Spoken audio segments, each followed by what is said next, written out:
Banorët e fshatit Boçov në Levan të Fierit thonë se po humbasin tokën e tyre, pasurinë më të madhe që kanë për shkak të ndërtimit të një parku fotovoltaik.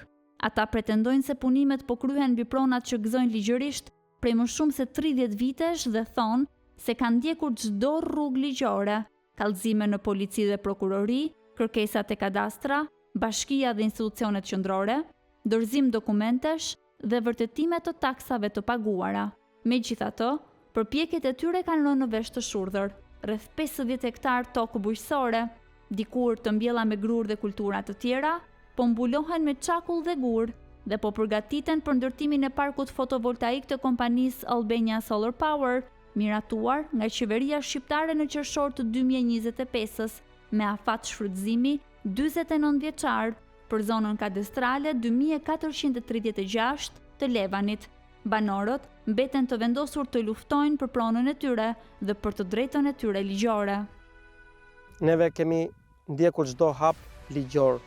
Kemi shkuar në polici, kemi shkuar në prokurori, kemi bërë kallëzim të Shqipëria që duam, kemi shkuar te portali Shqipëria që duam, kemi drejtuar letër drejtorisë përgjithshme të hipotekave, qendrore, jo të Fierit, kjo që na ka nxjerr pa pronë neve.